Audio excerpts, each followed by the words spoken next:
Hello, class 7 students. Welcome to Brainwaves Class English.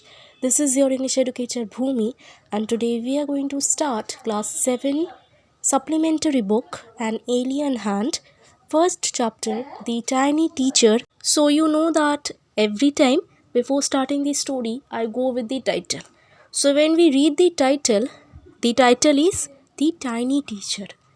So the title is itself very interesting and very attractive. We always say that when you would start any story, when you go for a story writing, you have to give a title which is the title should be short and the title should be attractive. Why? Because if the title is attractive, it attracts the reader.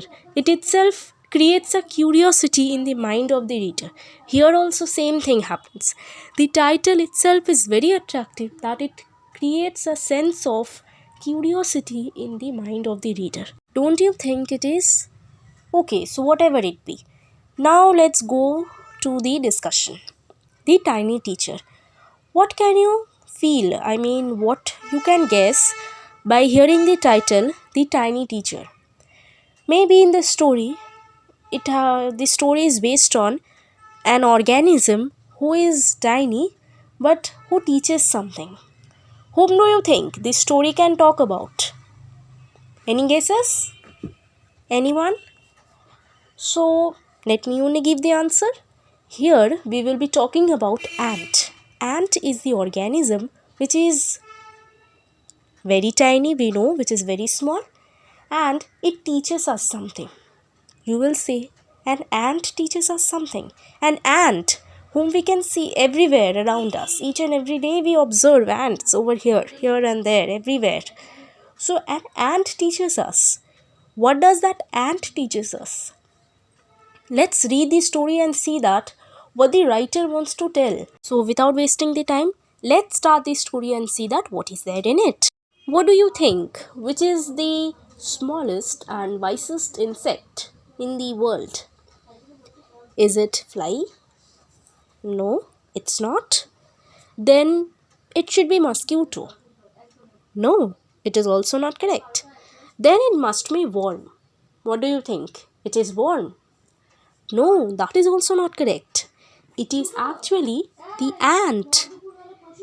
Ant is the commonest, smallest, but the wisest insect in the world. Wisest means? Wisest mean intelligent. Many people have ants in their houses, maybe in the form of pet, or maybe not also in the form of pet, but we all have ants in our house. We have seen them very closely also. We always observe them. Whenever an ant is moving, either we try to press that ant or we try to observe that what the ant is doing. So every time you can say that we see or we try to observe ant. So how some creature, especially how a creature who is one of the tiniest in the world is trying to teach us something. Now, after seeing this video, whenever you will get time, whenever you see in front of you, row in a row, ants are moving ups and down.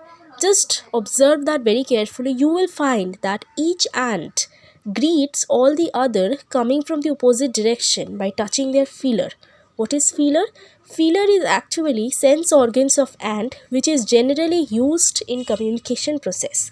They use their feelers to talk to each other by passing messages through them.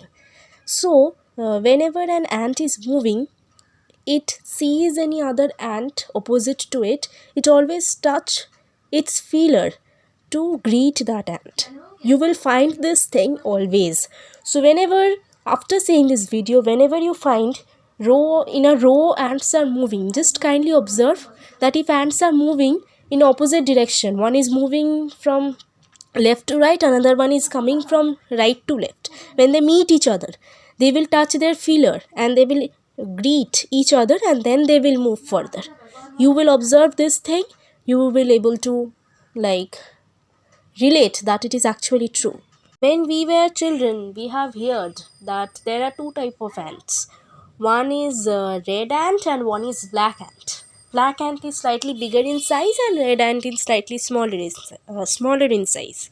In our childhood days, we have seen ants, but we have never paid attention that where is the actual place of ant? Means where is actual home of ant? Ant lives in their comfortable home called nest or ant hills. Each has hundreds of little rooms and passages. In some of these rooms, the queen ant lay eggs. Others are nurseries for the young one called grubs. Workers have their reserved quarters. They spend most of their time searching for food.